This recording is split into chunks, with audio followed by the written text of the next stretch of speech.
Hello, everybody. In the seminal event of this week's Parsha, the Egel HaZahav, as Moshe goes as champion of Am Yisrael to plead on their behalf before HaKadosh Baruch Hu, Vayichal Moshe et Penei Hashem Elokav, he says to God, Lama Hashem yechere apacha bi'amecha, asher hotzeisa me'eretz Mitzrayim, B'koach gadol uv'yad chazaka. Why should you be so angry at the people whom you yourself took out of Egypt with great might and with a strong hand? Kiviyachol. Lama yomeru Mitzrayim leimor b'ra'ah hotziyam laharogo sam beharim ulechalosam me'al pnei ha'adama. Why give an opening for the Egyptians to mock Yetzias Mitzrayim and say the whole reason that God took the people out of Egypt was to finish them off outside our country? So he petitions for forgiveness. And I have a simple question. It's not a very deep thought, but I think it teaches us an important lesson. What is Moshe Rabbeinu saying here? God shouldn't be angry because he took them out of Egypt. In fact, if we go back to the incident of the sneh, where Moshe Rabbeinu questions, according to Chazal's interpretation of the psukim there, by what merit do Bnei Yisrael deserve to be taken out of Egypt? And HaKadosh Baruch Hu responds, because when they come out of Egypt, they will serve me, Hashem, on this very mountain that was in fact Har Sinai. And so, in essence, the people didn't have anything of credit in the bank. It was God extending to them credit that they didn't already have.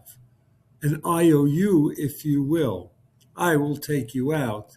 You will eventually enter into the covenant with me and accept the Torah. So Moshe Rabbeinu now is coming with a taina to Hashem. Why are you angry with them?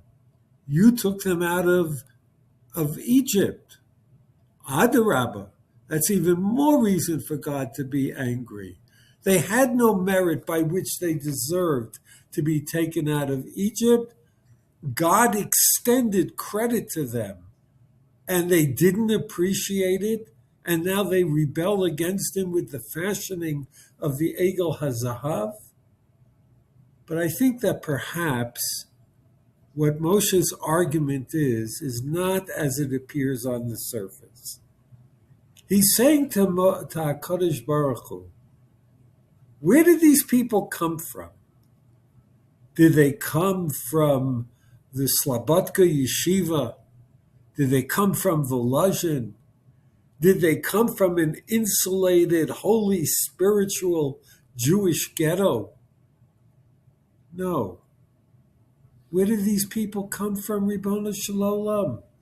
You took them out of Mitzrayim, a land that was viewed by Chazal as steeped in defilement, in tumah, in shmutz, in avodah zara, in immorality.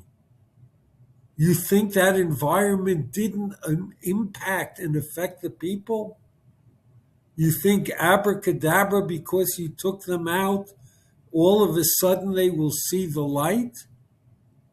Asher hotzeisa me'eretz Mitzrayim. You took them out of Egypt, not out of a pristine environment. And therefore you have to be understanding. Forgive them. Show them even more patience and love.